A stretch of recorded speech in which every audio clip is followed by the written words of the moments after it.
Where is he? Hello? Hello! Hello, Manchester Animation! How are we all doing? Thanks for joining us. It's a massive pleasure to be part of the Manchester Animation Festival. I can't say, honestly, to be here now is such a proud moment. We are massive advocates of the Manchester Animation Festival, so thanks to Steve and all the crew. I know you can't really see us, and this is all a bit surreal, kind of working from home or studio, wherever you may be. But thanks for joining us and taking some time out to listen in to our principles of puppet making. That's what we're doing today. Brill. Okay, so a little bit about me. I'm Wes, as you may or might not know. And I'm the Managing Director of Animation Toolkit. Sounds very royal for something that's quite small and niche. As we all know, stop motion is a very niche business. So Animation Toolkit, we kind of make and fabricate stop motion animation kits and parts, and we sell and ship around to students and educators and obviously professionals and filmmakers across the globe. So that's a little bit about us. I thought it was really important to cover some of the subjects in today's principles of puppet making, because we get asked these questions all of the time, and certainly I do, and it's quite a difficult thing, particularly if you're starting off in stop motion. Where to start? Where do you start?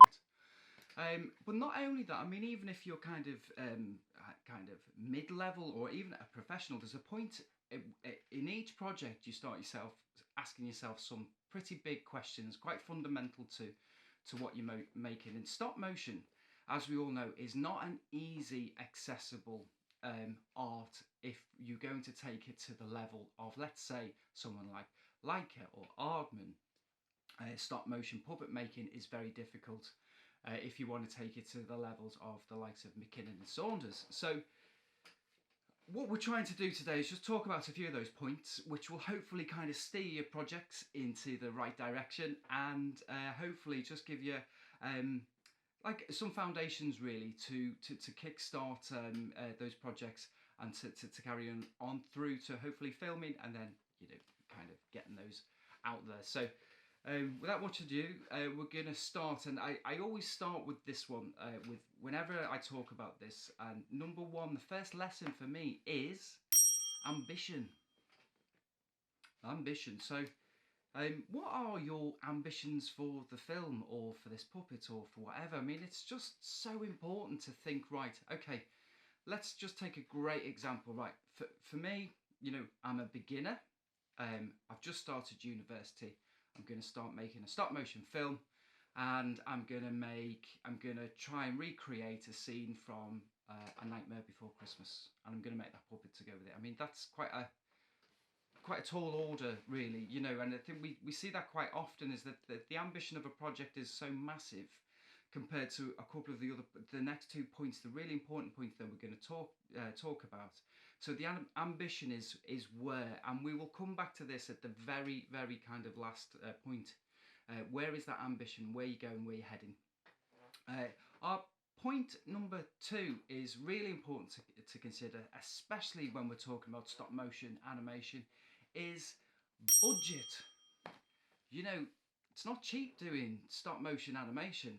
I am the first to admit stop motion animation products, armature kits, parts, and wherever you get them from, they are not cheap. So if you're a stop motion kind of enthusiast and you're funding these short films or projects, you know, from your own pocket, it's understandably expensive to kind of get into and support, you know, and keep going. And, you know, things in stop motion, as we all know, with various different materials and armatures, they can go pretty wrong pretty quickly. So that budget is always really important to consider.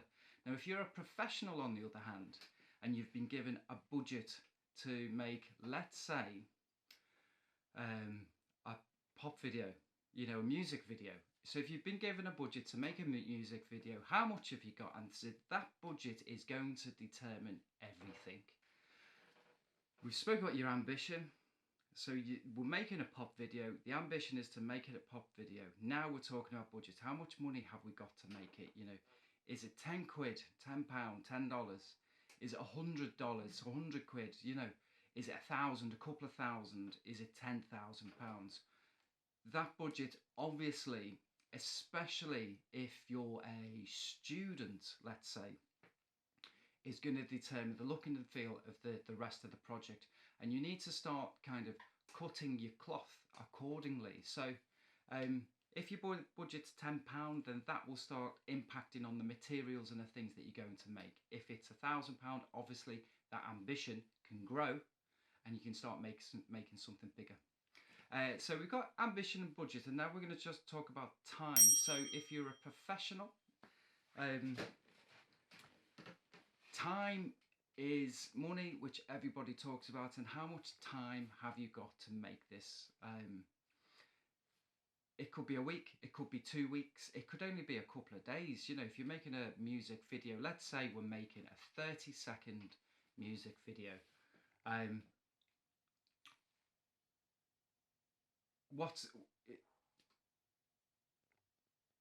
How long is it going to take to make it? What are you animating, a dance move or just some objects? Is it surreal?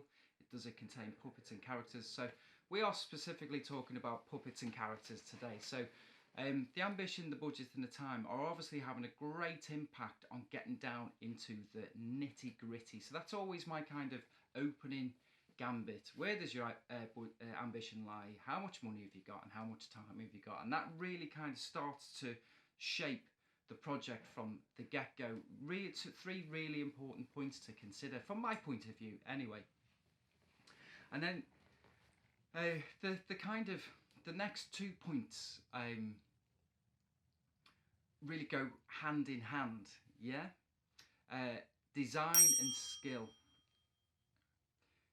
So I mentioned briefly kind of Corpse Bride, or no, The Nightmare Before Christmas, or to be honest, any of those films, like you know, the kind of paranormal.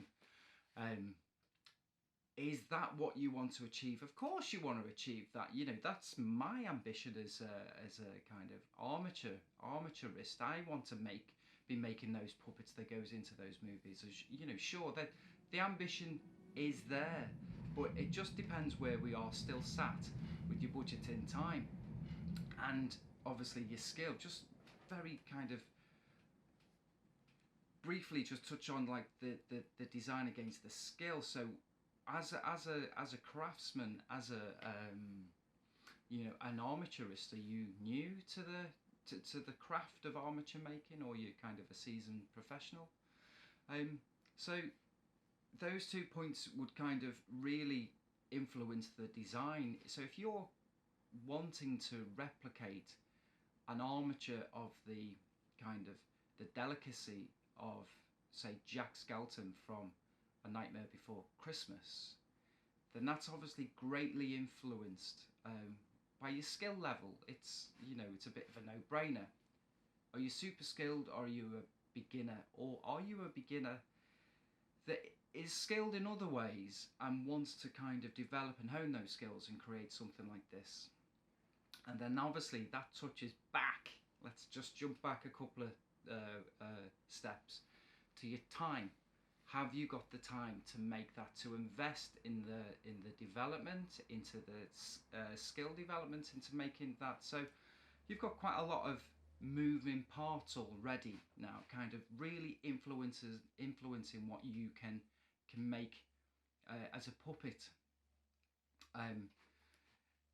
The design for me, it's not always super important. I think stop motion character animation is always kind of, it's driven by the limitations of the puppet. So you might not have the best puppet in the world, but it's how you as an animator can really conjure up a feeling of life within that character, within its limitations. You know, it might not be able to run or walk very well. Let's just say like a block of plasticine. We all know the exercises of kind of slow in and slow out, and kind of the bouncing ball, etc.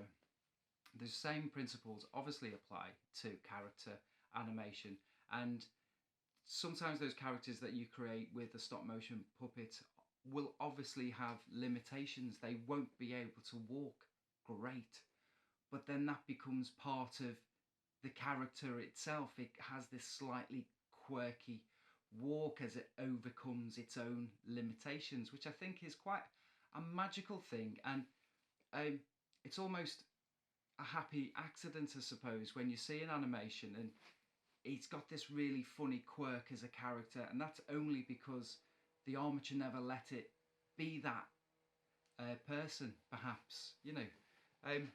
So yeah, the design does really kind of influence the film. That goes without saying, but the skill, ultimately, your skill personally, or the skill of the person or the armaturist that you're using, is going to greatly impact on that design. So yeah, the ambition, budget, time, design, and skill. You can see this kind of picture building now, and we're not talking about. These are not the limitations. These are kind of the rules that we're bound by to make this film. And once we've got over all of those, or not got over them, probably the best word is to say, considered all of those kind of options. We move on to the actual kind of art of armaturism, puppet making. These are still the principles of puppet making. And we get asked time and time again, and we work with professionals as well, kind of ball and socket armatures versus wire armatures. Is it a no-brainer that I'm just going to go and make a ball and socket armature straight away? Or have I considered the other options? Should I be considering an aluminium wire armature? And I always say this, look, an aluminium wire armature is absolutely brilliant for short periods of animation. So if you're making a 20 to 30 second short, there's absolutely no reason why an aluminium armature can't hold its own for that amount of animation. I mean, given the limitations of aluminium wire, and we don't know exactly what you're making, a basic humanoid type character with twisted strands of aluminium, absolutely perfect for a 20 to 30 second short, especially if you combine it with K&S to form the bone structure. If you're using a bit of balsa wood to form the bone structure, there's absolutely no problem there, I think. You could make them stretch, or if you're happy to repair as you go, you could make them stretch, maybe for, a minute's worth of animation or more. The ball and socket armatures come in because obviously they are very versatile and they last a long length of time, but with that, the crux that you've got to assemble them.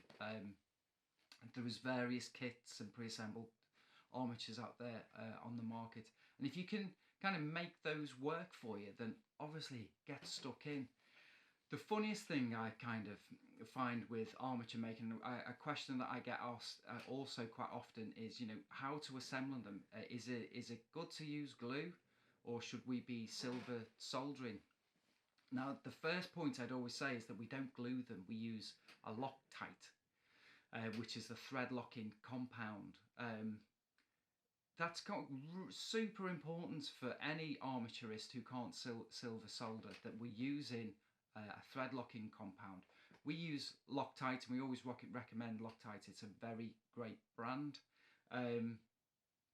We tested a load of different kind of solutions with Loctite, and they were the one that we kind of currently recommend is the one that they recommended to us. And the simple trick with using Loctite in a ball and socket armature is that you clean all your parts first that are going to be glued. That is super important. What you need to do is take away all of the residual grease, and then once they're clean, the two parts of the armature that you are Loctiting together or gluing together, they both need to be liberally coated with the Loctite.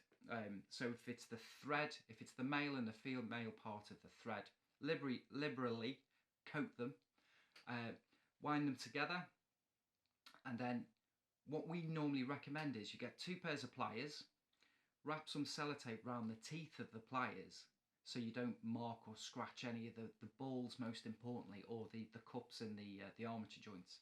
and then you hold the two pieces together in the pliers, in the teeth of these pliers that have been wrapped in sellotape or masking tape, and then you nip them together because the Loctite, it works in compression. It needs to be wound up tight enough because as soon as it hits that metal, it's starting a chemical reaction. It's thixotropic. It's starting a chemical reaction. It's going to start to thicken and coagulate because of this chemical reaction. It's going to do it within the threads of the two pieces, and then it will start to expand.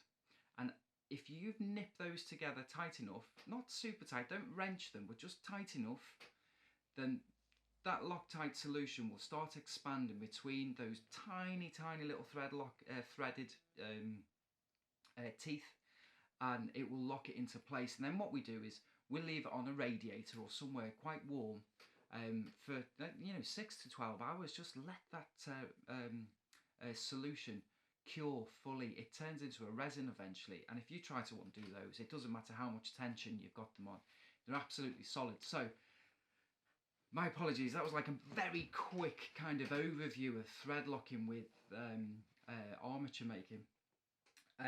If you're dexterous enough, and this comes back to that skill, the skill level, can you silver solder?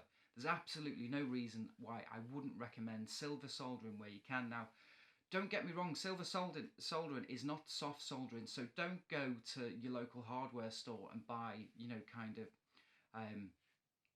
the kind of replacement lead solution that you'd use to solder on a circuit board. That's not what this is. Silver soldering is a process of heating the metal to above 600 degrees C. So whether you're using stainless steel, mild steel, brass, copper, all very similar temperature ranges. It's usually above 600 degrees C with a blowtorch, and then using it's like kind of a tin and silver based kind of silver solder wire, and then you ease that into the joints with a bit of flux. It's a very specialist flux, which then when it cools and solidifies, it makes a permanent fixture, very similar to brazing or kind of welding sort of thing.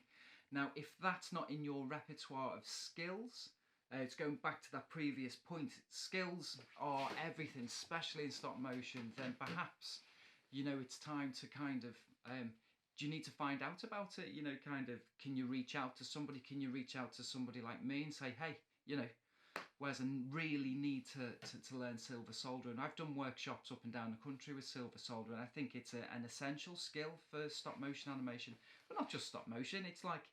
It's brilliant for fabricating a lot of things, using brass K&S section to fabricate all manner of things. I think it's a super skill to have, and if you can access that and you've got the money, the budget to invest in that process, it's money well spent. It's just like once you start silver soldering, there's nothing stopping you. As soon as you crack it, it's easy, just needs a little bit of patience, and also obviously few health and safety regulations around silver soldering, but you can crack that with using some of the websites like Cooks and Gold that I used to use many years ago to pick up my supplies. Cooks and Gold, they sell to jewellery makers, of all people. And what they're selling is like a silver solder and brazing, so you need quite a soft silver solder wire. You need some flux, which is John Maddy flux, so you can get all of that from those guys. You'd need a burner. You can either buy a burner from them, or we have versions of sort of thing. A mat to kind of solder on, and then you just use them in a well ventilated area and cover your face if you can with the mask. There's millions of those about at the moment, so yeah, no excuses there. Yeah, so an investment in skill, obviously, and it comes from how much money you've got in your pocket. So all of these things, we're kind of trying to create a picture, I suppose, of your kind of the ambition, which I keep on talking about. How are we going to make this puppet? So we've kind of covered off ball and socket versus aluminium armature wire. The one thing I'd say about aluminium armature wire and armatures is that you know, this kind of comes back to the budget. So you've got the budget perhaps to make one hero puppet in in a ball and socket fashion. There's no reason to say the rest of your cast couldn't be an aluminium wire puppet, and especially if they're only nipping into shot, you know, very briefly, sort of thing. There's no need to make all of the characters out of ball and sockets, and there's this kind of enigma that every single puppet in every single studio, professional studio, are all made of these beautiful ball and socket puppets, and it's just simply not true. You know, I've worked in enough productions to know that, you know, simple background puppets can be made in wire. You know, they might just be animals. There's I think Postman Pat was quite famous for having very simple wire armatures in the animals, the sheep and whatnot, sort of thing. So yeah, just give that some consideration. And my next point, so it's quite tricky. Is it silicone or latex?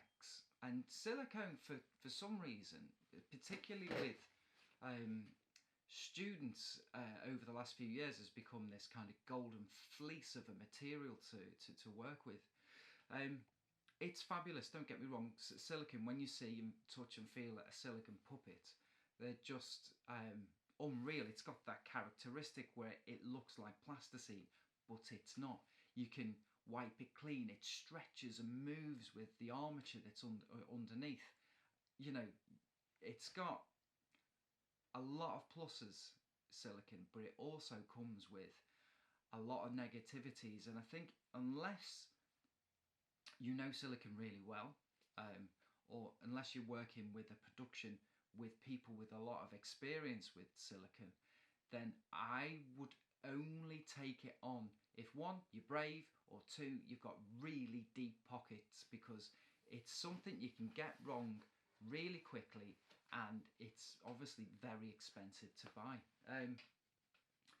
Silicone, there's two types of silicone. There's an additive cure and there's a platinum cure, and it doesn't matter which version of those you buy, you will always encounter the same problems. The first problem is, how do I colour or paint silicone? And what I would always suggest is that you would have to pigment the silicone that you're going to use. Let's say you are making an alien character and his skin tone is green, then I would pigment the silicone green, and then as I was ready to cast it, I'd catalyse the green silicone into the mould and then pop it out that way. When you start to consider painting on top of silicone, that's really difficult, and you start to move into the realms of really specialist materials and kind of chemicals, which I wouldn't want anyone to kind of mess with really, unless you knew 100% what you were doing. Firstly, there was extraction, as in like a ventilated extraction unit that you were kind of working in and painting with. And then secondly, that you're masked up, and then you had all of the proper gear. One of those materials is, or one of those chemicals is called toluene, which it just isn't good for you. But toluene mixed with a pigment will dry on silicone. Yeah, not my preferred kind of method of recommending people to use, unless you've got like massive amount of experience, maybe not with yourself, but a team behind you that knows exactly what they're doing. But having said all of that, silicone, I'm not saying it can be cracked easily, but once you've got the basis of, this is my green silicone I'm going to make for my green alien, I've mixed that up, I'm going to mix, you know, my 5% catalyst into a separate pot and pour that into my hand mould with my hand armature inside, and I'm going to wait for it to cure and pop it out. That can be a relatively quick and easy, painless process.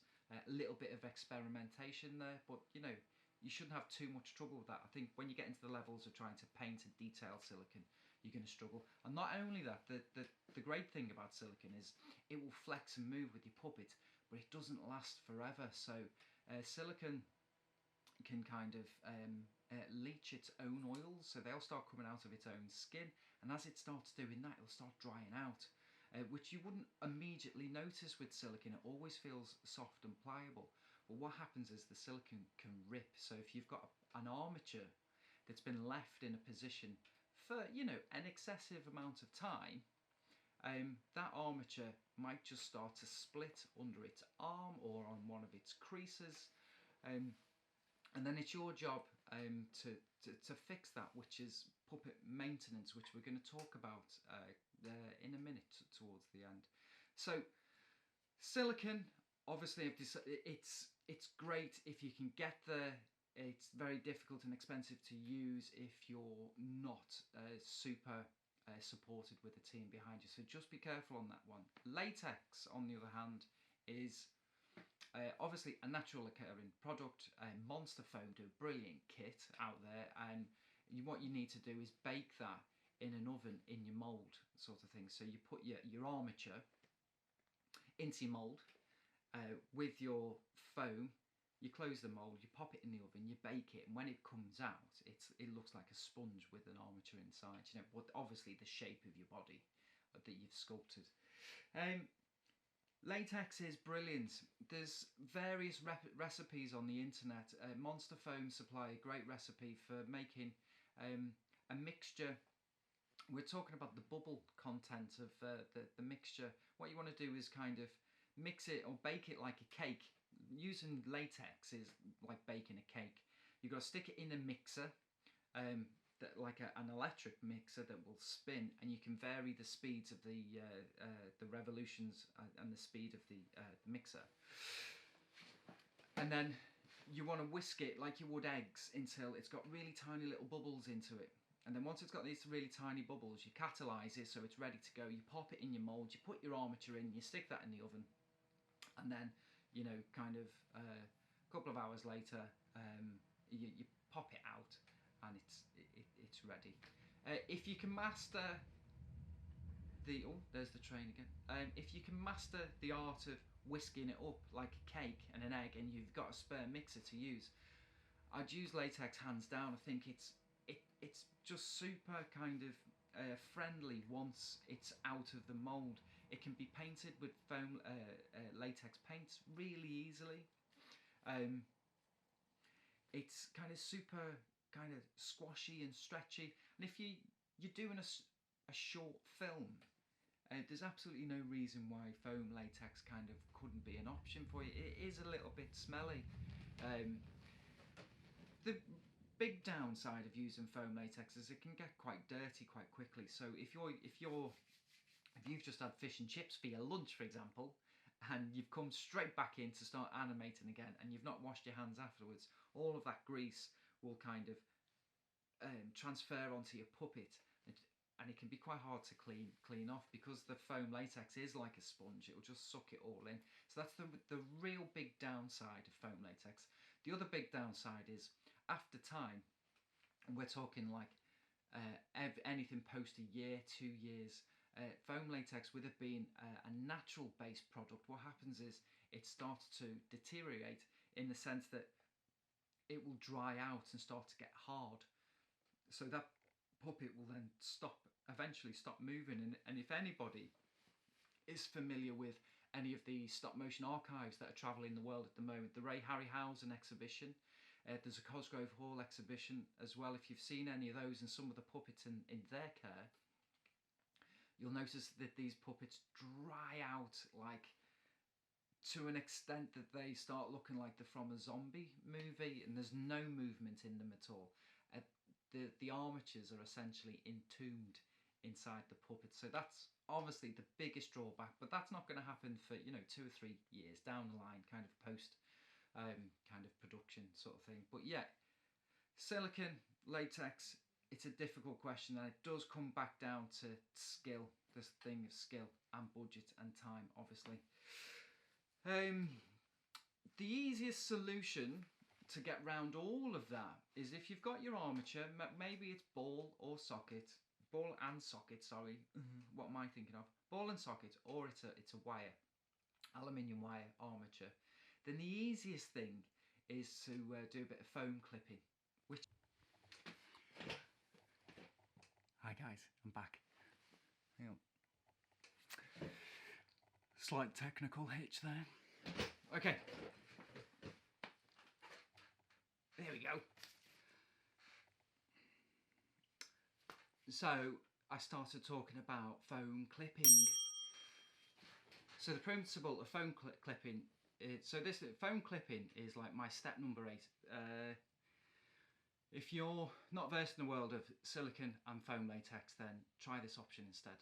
It's really easy, super simple, and the results are fantastic. Foam clip, 2 pieces of foam. So if you can get some memory foam, that's great. If you can get some chunky foam, it will do. Something like I don't know. You can go and get upholstery foam, from your local kind of upholstery shop, fabric shop, that type of thing. So go and get some of that, 2 pieces of it. Use some fabric glue on one side and on the other piece of foam, and sandwich your armature in between. Let it go off. It goes off really quick. I mean, we're talking like 5 minutes or less.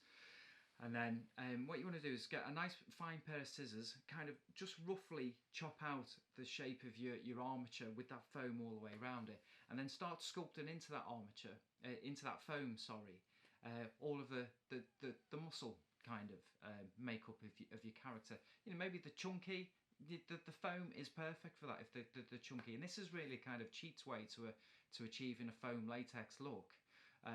Just with foam. If you only need it as a body for your character, then there's absolutely no reason why you shouldn't be doing this. I've seen it done in studios many times.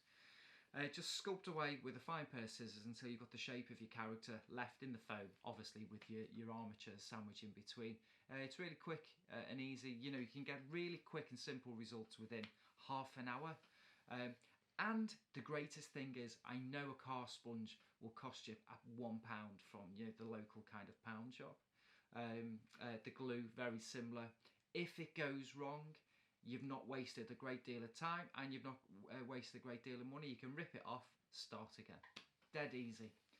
So clip foam, super important, and I'd recommend that to anybody, especially if you're a beginner, but professionals alike. Really quick results. And super effective. So clip foam. Now, something we get asked quite often is people want to achieve kind of a finished look, which I totally get. A finished look on a puppet. How do you go about making clothes? Is that something we do? We don't personally make clothes, but I tell you what we do, and this isn't a plug for us, but it's a really good kind of point to keep in mind.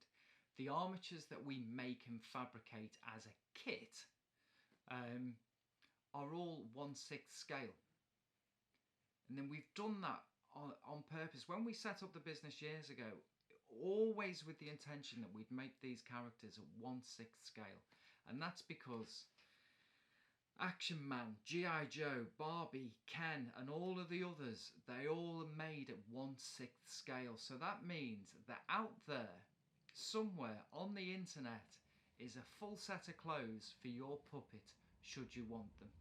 And I'm not kidding. Get on eBay and search for 1/6 scale clothes.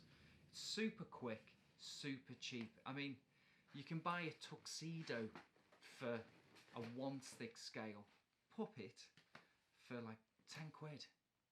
How much time and money have you saved by just buying that off the peg? I can't tell you. It's a super quick and easy to in fact, I've got some right next to me. Bear with me.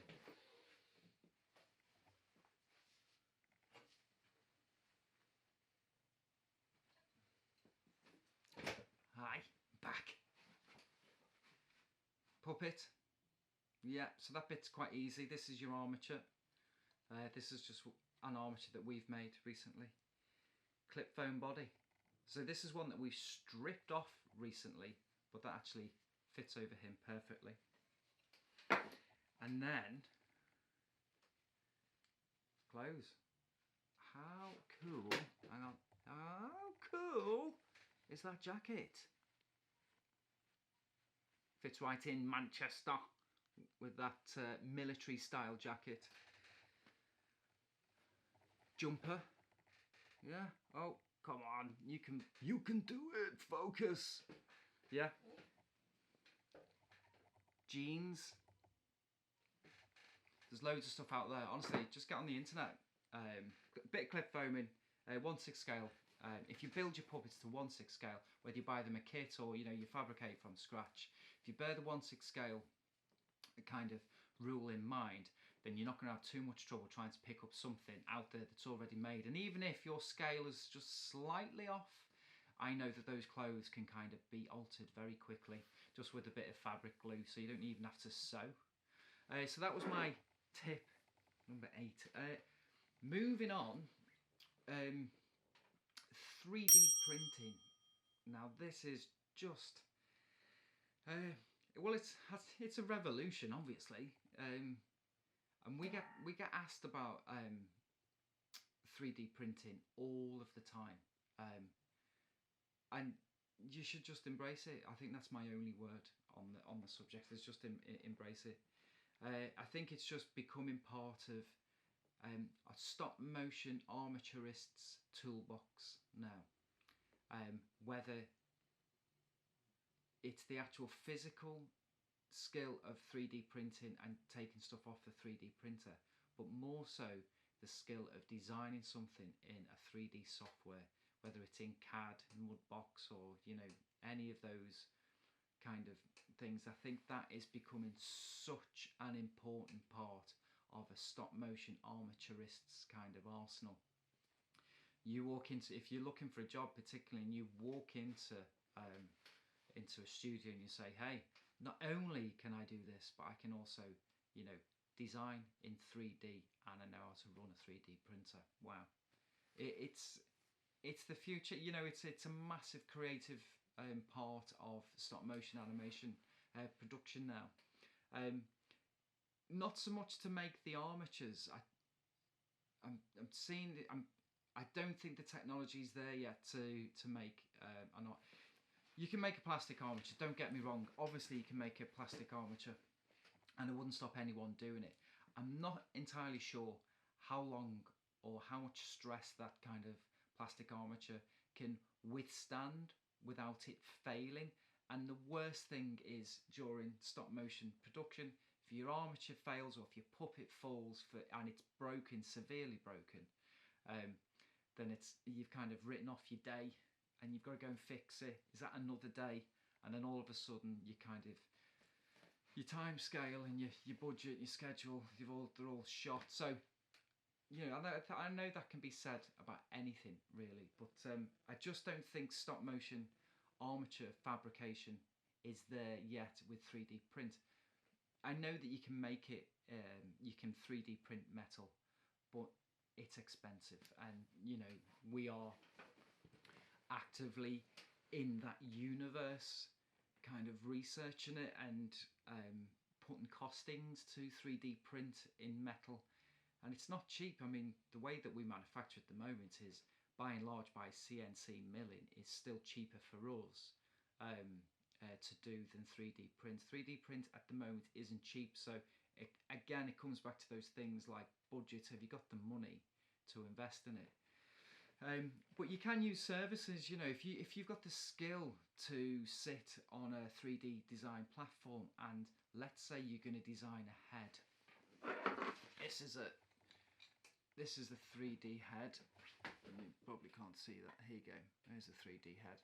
You've got the skill to sit there and sculpt one of these in 3D on a computer software program, and then you can send it then out to be printed by any number of companies that are popping up every day on the internet saying that we'll print your stuff for you. And the great thing about that is, within 3 or 4 days, they've received the file, it's uploaded, it's gone through the machine, it's packed up and it's printed. It's packed up and it's shipped back to you. 3 or 4 days, you've got your head back, and you think, God, I didn't have to sculpt it for one. I can make changes really easily in my design package if it's not too bad. And for the relative cost of that head, let's say a 3D printed head costs you about £10. You can make some changes very quickly and then print it again and receive a final version I mean, if you're lucky first time round, that's amazing.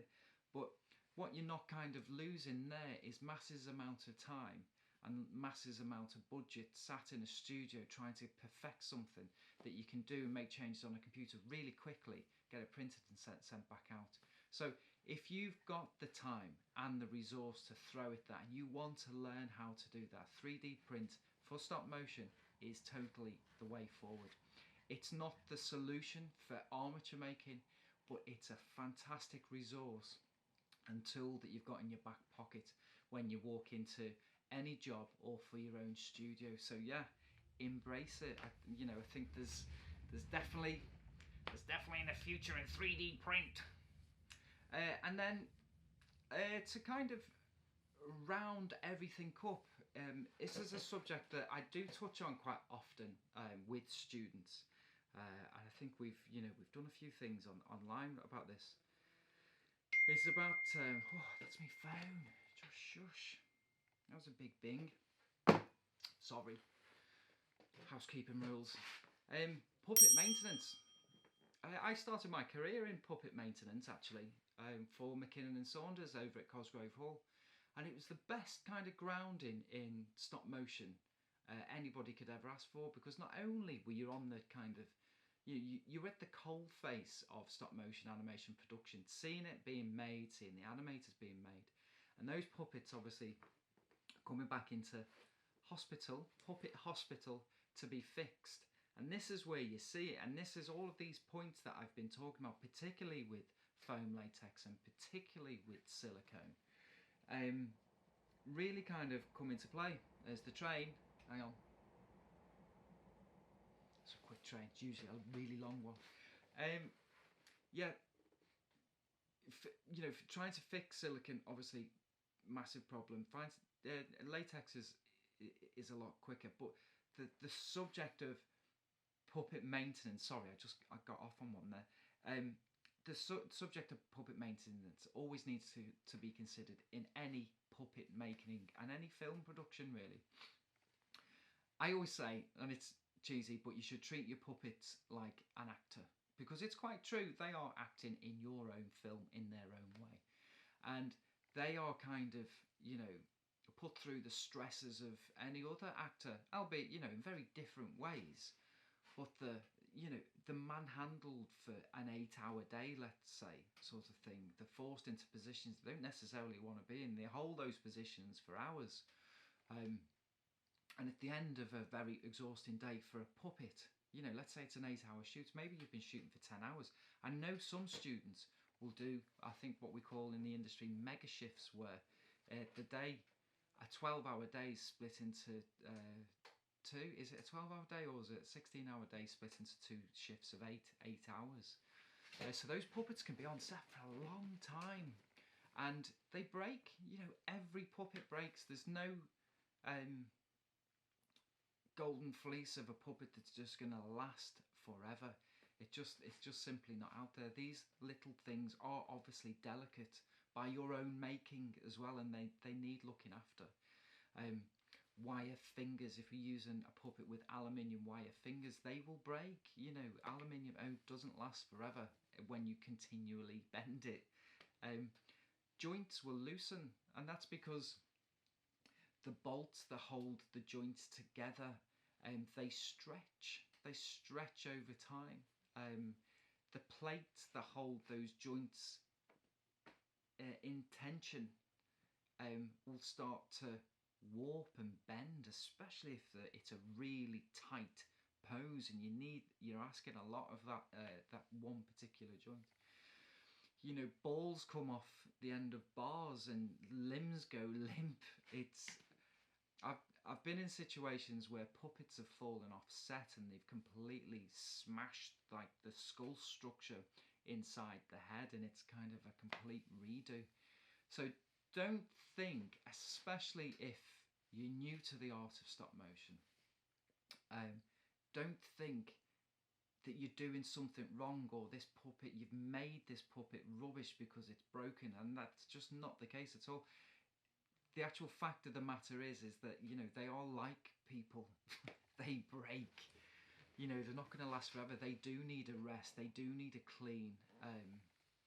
Yeah, so puppet maintenance is up there, absolutely up there, and just bear that in mind if you're creating something super complex that at some point during the production it will need, or it might break, or it'll need cleaning, have to come off set, etc. But you know, even the simple ones, it's the same for the simple ones too. And keeping a clean puppet in a clean set is super important for the quality of your animation and what it looks like on film anyway. So you know, it's a bit of a no-brainer for me, really. So yeah, puppet maintenance. I've kind of covered 10 really big subjects there in a very short space of period. Sorry if I've waffled on quite a bit. It's just my opinion, you know. These are questions that I get asked personally quite regularly about puppet making specifically, and those top tips, you know, especially when we start off, you know, what's your ambition, what's your budget, and what's your time? Those three things start affecting the time and your skill level and the design of the puppet. And then from there you can make those, from those 5 top things, then start making the decisions of, is it a ball and socket versus aluminium, silicone or latex, can I foam clip this and use some off-the-shelf clothes, etc. Can I 3D print? Have I got the time to invest in 3D print in my own level of skill? You know, is that something I want to go and do? And then lastly, I suppose, the kind of puppet maintenance and looking after that puppet once you've finally created it. Yeah, there's a lot there, man, and you know, good luck. I suppose that's all I can say. If you've got any questions, obviously we're around at MAF. You can hit us up on the Thursday. We'll be there all day, or somebody will be there for us to answer any questions. Which is, yeah, we'd be delighted to speak to you. Yeah, from me, from Weswood Animation Toolkit, just a massive thank you for listening, I suppose, for one. If you've got this far, then good on you, man. Massive thanks. Obviously, massive thanks to it's like they're over there, to Steve and the crew at Manchester Animation Festival. It's such a great thing. There's so much to see, and it's amazing that it's online this year. I think that's just such a cool thing. So it's been an absolute pleasure to be here.